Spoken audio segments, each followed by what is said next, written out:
Hello, welcome and welcome back to Biolit academy. कैसे हैं आप सब लोग? और जो लोग नए हैं मेरे चैनल पे, please go ahead, like, share, subscribe my channel. और इसके अलावा आप मुझे इंस्टाग्राम पे फॉलो कर सकते हैं, टेलीग्राम भी ज्वाइन कर सकते हैं। आपके सामने स्क्रीन पे हैंडल दिया हुआ है।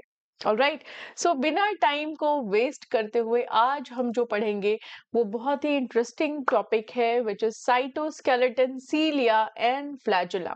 हम इन तीनों के बारे में जानेंगे कि क्या है। ठीक है, so yes, inside the cytoplasm of eukaryotic cells there is a complex network of protein fiber। ठीक है, अब साइटोप्लाज्म जो यूकेरियोटिक सेल का होता है उसके अंदर प्रोटीन के फाइबर जो होते हैं उनका नेटवर्क होता है, और वो नेटवर्क बहुत कॉम्प्लेक्स होता है and it is known as cytoskeleton.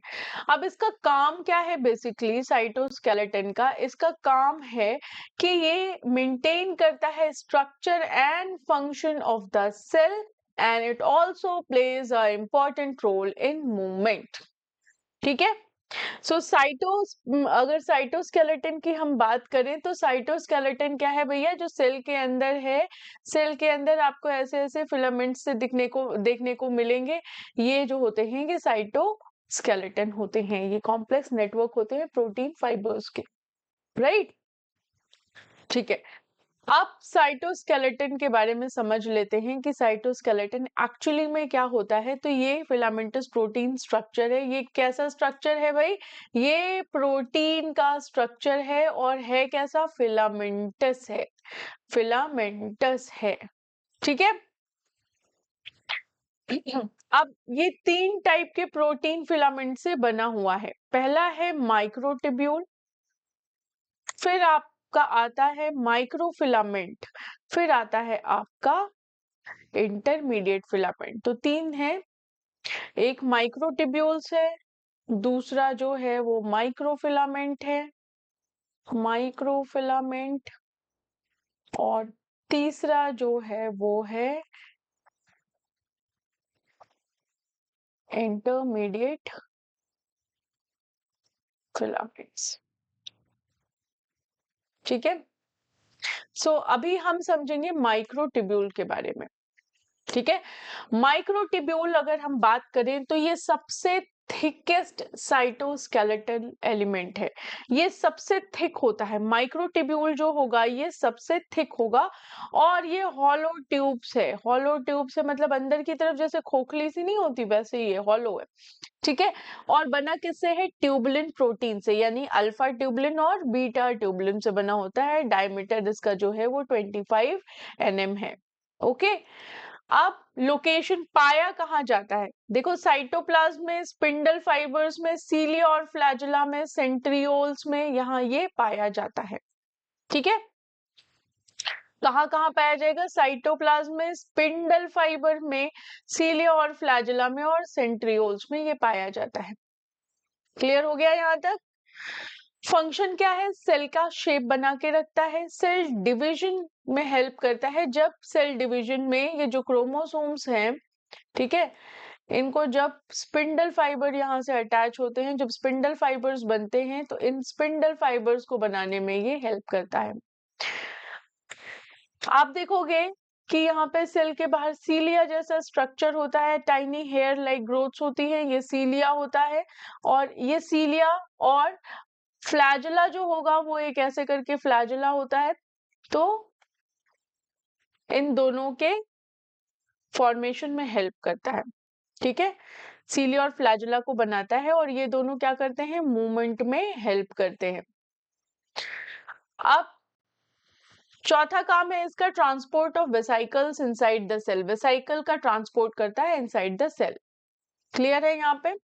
ठीक है, तो हमने अभी तक जो पढ़ा वो माइक्रोट्यूब्यूल पढ़ा। ये सबसे थिकेस्ट साइटोस्केलेटल एलिमेंट है। ये क्या है? सबसे थिकेस्ट साइटोस्केलेटल एलिमेंट है। क्लियर है यहाँ पे? क्या हो गया मेरे पेन को? Why it's not working?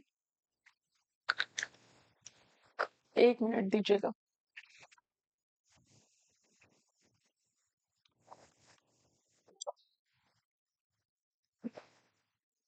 Something happened, I don't know क्या हुआ।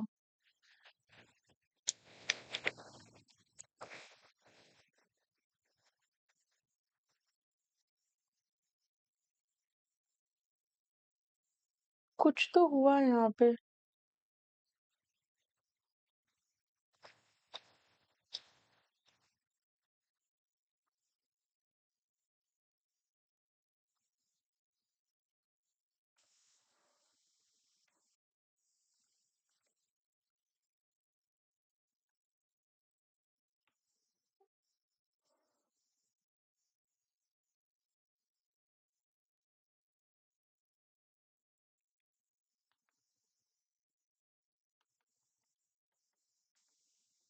कुछ बटन प्रेस हुआ। ये बटन प्रेस हो गया था। I am so sorry, I am so sorry students.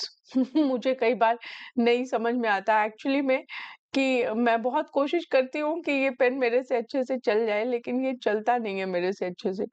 But फिर भी बहुत सारी चीजें हैं जो मुझे अब धीरे धीरे मैं एक्सप्लोर करती जाऊंगी। ऑलराइट, सो यहाँ तक हमने कवर कर लिया था कि साइटोस्केलेटन में जो पहला पार्ट है माइक्रोट्यूब्यूल्स में, ये थिकेस्ट साइटोस्केलेटल एलिमेंट है, हॉलो ट्यूब से ट्यूबलिन प्रोटीन से बना होता है। और इसके अलावा ये साइटोप्लाज्म, स्पिंडल फाइबर, सीलिया फ्लैजुला या सेंट्रियोल में पाया जाता है। ठीक है, फंक्शन हो गया इसका, सेल शेप मेंटेन करता है, सेल डिवीजन करता है, सीलिया फ्लैजुला फॉर्म करता है जो मूवमेंट में हेल्प करते हैं, and transport of vesicles inside the cell. ठीक है, माइक्रोफिलामेंट्स क्या करते हैं, सेकेंड वाला जो पार्ट है माइक्रोफिलामेंट का, ये जो होता है ये एक्टिन फिलामेंट है। ठीक है, एक्टिन से बने होते हैं और थिनेस्ट हैं। ये क्या है, थिनेस्ट साइटोस्केलेटल एलिमेंट्स हैं। स्ट्रक्चर कैसा होता है, सॉलिड रॉड जैसा स्ट्रक्चर होता है, एक्टिन प्रोटीन के बने होते हैं, डायमीटर 7 nm होता है। मिलते कहाँ हैं, प्लाज्मा मेम्ब्रेन के पास, मसल सेल्स में आपको देखने को मिल जाएंगे। और फंक्शन इनका क्या होता है, देखो पहला वाला जो हमने पढ़ा था ना माइक्रोट्यूब्यूल, ये थिकेस्ट था, और ये जो हमने पढ़ा है माइक्रोफिलामेंट, ये थिनेस्ट है। ठीक है, इस चीज को ध्यान में रखिएगा। फंक्शन होता है इसका सेल मूवमेंट में, मसल कॉन्ट्रैक्शन में, साइटोप्लाज्मिक स्ट्रीमिंग में, और फॉर्मेशन ऑफ सेल कॉर्टेक्स और सेल शेप को मेंटेन करने में। ठीक है, अब मसल फाइबर में कैसे, मसल फाइबर में जैसे एग्जांपल आप ले लो, एक्टिन होता है मसल फाइबर में, हेल्प करता है मूवमेंट में, मसल कॉन्ट्रैक्शन में। स्यूडोपोडिया मूवमेंट हेल्प करता है, जैसे जिसे हम बोलते हैं साइटोप्लाज्मिक स्ट्रीमिंग, ये स्यूडोपोडिया मूवमेंट में हेल्प करता है अमीबा में। ठीक है, इंटरमीडिएट फिलामेंट क्या होता है, ये मीडियम थिकनेस होता है। तो आइडियली देखा जाए तो सबसे पहले जो आता है वो आता है माइक्रोट्यूब्यूल्स, फिर आना चाहिए इंटरमीडिएट फिलामेंट्स को, क्योंकि इसका थिकनेस जो होता है, अगर थिकनेस के बेसिस पे देखा जाए तो सबसे पहले आता है माइक्रो,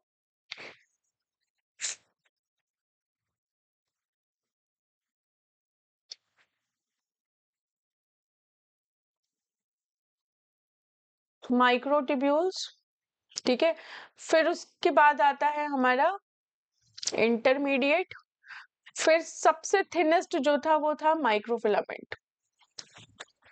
यही तो था माइक्रोफिलामेंट, सबसे थिनेस्ट सेकेंड वाला था। ठीक है, अब ये मीडियम थिकनेस का होता है, स्ट्रॉन्गेस्ट स्ट्रक्चर है, रोप जैसा फाइबर है, रोप जैसे होता है ना, रोप जैसे रस्सी होती है वैसे ही होता है, फाइब्रस प्रोटीन का बना होता है, कैरेटिन, विमेंटिन और न्यूरोफिलामेंट्स। कैरेटिन, वाइमेंटिन और न्यूरोफिलामेंट्स का बना होता है, डायमीटर है 10 nm। फंक्शन क्या करता है, मैकेनिकल स्ट्रेंथ देता है, रेजिस्ट करता है स्ट्रेचिंग, यानी अगर आप स्ट्रेच करना चाहेंगे ना तो स्ट्रेच नहीं होने देगा। तो सेल की इंटीग्रिटी को मेंटेन करता है और ऑर्गेनेलीज के जो पोजीशन है उनको फिक्स रखता है। ठीक है, क्या क्या कर रहा है, मैकेनिकल स्ट्रेंथ दे रहा है, स्ट्रेचिंग नहीं होने देता है, सेल की इंटीग्रिटी मेंटेन रखता है, और जो ऑर्गेनेलीज हैं भैया वो अपनी अपनी जगह से ना हिले, इसलिए उनकी पोजीशन को ये फिक्स करता है। एग्जाम्पल है, कैरेटिन स्किन सेल में मिलते हैं, न्यूरोफिलामेंट्स न्यूरॉन में मिलते हैं। ठीक है, क्लियर है यहाँ पे, ओके।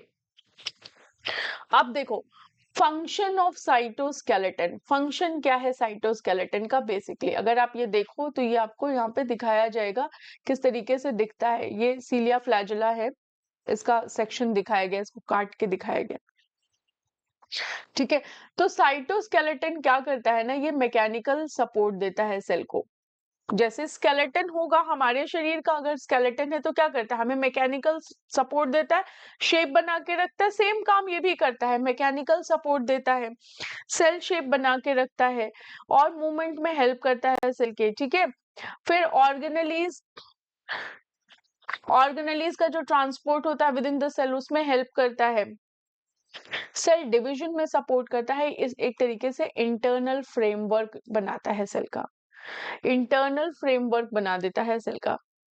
ठीक है, यहाँ तक क्लियर है। मैकेनिकल सपोर्ट दे रहा है, सेल का शेप मेंटेन कर रहा है, सेल को मूवमेंट में हेल्प कर रहा है, ऑर्गेनेलीज का जो ट्रांसपोर्ट होता है विद इन द सेल वहां पे हेल्प कर रहा है, सेल डिवीजन में सपोर्ट कर रहा है, कुल मिला के इंटरनल फ्रेमवर्क बना रहा है ये सेल का। ठीक है।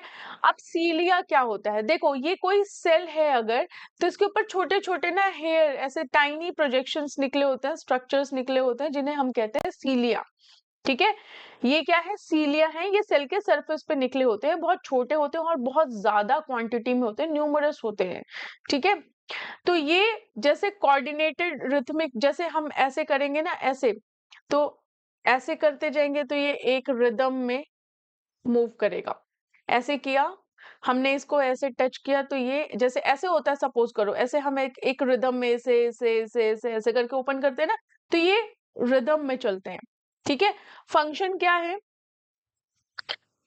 जैसे नाव होती है ना, नाव जिससे चलाते हैं, चप्पू जिसे बोलते हैं, ओर्स, तो वैसे ही ये वर्क करते हैं, मूवमेंट कराते हैं सेल की। ठीक है। मूवमेंट कराते हैं फ्लूइड्स की over the cell surface, cell surface के ऊपर जो फ्लूइड होता है उसके मूवमेंट में हेल्प करते हैं। ठीक है। तो जब जैसे नाव को हम चलाते हैं ना, तो ऐसे ऐसे करते चलते हैं लकड़ी से, ओर से।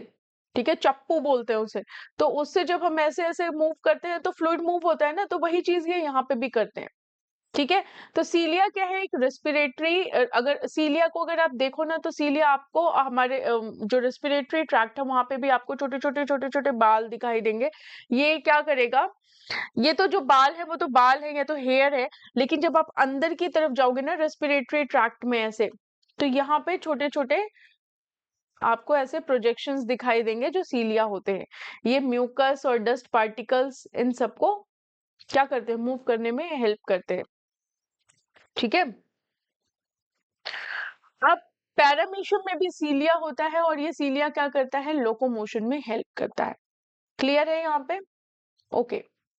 नाउ फ्लैजेला को देख लेते हैं भाई, फ्लैजेला क्या करता है। फ्लैजेला जो है ना, वो हेयर लाइक आउटग्रोथ है। अब ये सेल है, ठीक है, सेल में ये ऐसे करके ग्रोथ है, आउटग्रोथ है हेयर जैसा, जिसे हम बोलते हैं क्या, जिसे हम बोलते हैं फ्लैजेला।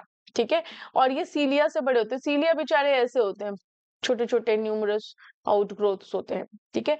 ये फ्यू होता है नंबर में, ऐसा नहीं है कि ये बहुत ज्यादा सीलिया की तरह होगा, नहीं, ये लंबा होता है और विप जैसा होता है, ऐसे ऐसे मूव करता रहता है। ठीक है। तो ये भी मूवमेंट कराने में हेल्प करते हैं। जैसे स्पर्म सेल है, स्पर्म सेल जो होगा वो कुछ इस तरीके से होता है और उसमें क्या होता है, फ्लैजुला होता है, उसमें क्या होता है, फ्लैजुला होता है। ठीक है। अब बैक्टीरिया में भी फ्लैजुला होता है, देखा हमने, बैक्टीरिया का जो सेल होता है उसमें भी ऐसे करके फ्लैजुला होता है। ठीक है। लेकिन स्ट्रक्चर जो होता है वो डिफरेंट होता है यूकैरियोटिक सेल से। क्लियर है यहाँ पे? समझ में आई बात? फ्लैजुला क्या होता है, फ्लैजुला फ्यू इन नंबर्स हो सकता है। बैक्टीरिया में जो आपको ऐसे टेल देखने को मिलेगी वो फ्लैजुला है। ठीक है। सेल में भी ऐसे ही आपको देखने, स्पर्म में आपको देखने को मिलेगा, ये भी मूव कराता है स्पर्म को, इसकी मूवमेंट में हेल्प करता है। ठीक है। स्पर्म सेल की जो मूवमेंट होती है वो जस्ट बिकॉज ऑफ फ्लैजुलम ही होती है। अच्छा, अब स्ट्रक्चर देख लेते हैं कि सीलिया और फ्लैजुला का स्ट्रक्चर क्या है। तो जब हम इसे इलेक्ट्रॉन माइक्रोस्कोप के अंडर ऑब्जर्व करेंगे तो हम देखेंगे कि सीलिया और flagella almost similar internal structure होता है। ठीक है। दोनों ही स्ट्रक्चर जो होते हैं वो कवर्ड होते हैं प्लाज्मा मेम्ब्रेन से। ठीक है। दोनों ही स्ट्रक्चर क्या होते हैं, कवर्ड होते हैं प्लाज्मा मेम्ब्रेन से। उनके अंदर एक सेंट्रल स्ट्रक्चर होता है, जैसे ये एक डंडी है। ठीक है। एक डंडी है। अब इस डंडी को ये कुछ इस तरीके से थी और आपने इसको यहां से काट दिया। ठीक है। तो आप देखो ऐसे आपको स्ट्रक्चर दिखाई देगा। ठीक है। तो जो इनका इंटरनल स्ट्रक्चर होता है ना, ये क्या कहलाता है? एक्सोनीम कहलाता है। ये क्या कहलाता है? एक्सोनीम। ठीक है।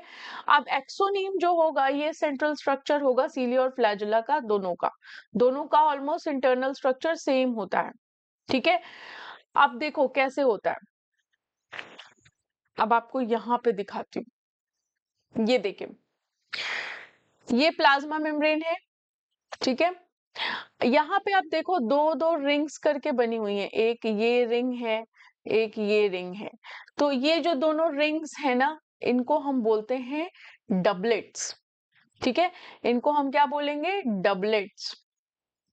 अब ये दोनों रिंग देखो 9 होंगे पेयर में, 1 2 3 4 5 6 7 8 और 9, 9 के पेयर में है ना, दो दो करके 9 बार है।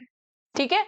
तो क्योंकि ये साइड में है, पेरीफेरी में है, तो इसलिए इन्हें हम बोलते हैं पेरीफेरल माइक्रोट्यूब्यूल्स या डबलेट्स।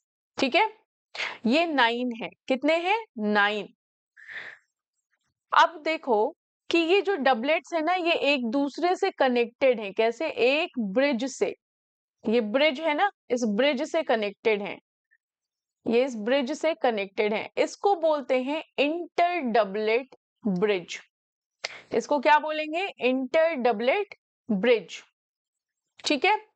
तो पेरिफेरल में 9 है, 9 डबलेट्स हैं और 9 जो है वो एक दूसरे से इंटर डबलेट ब्रिज से कनेक्टेड हैं।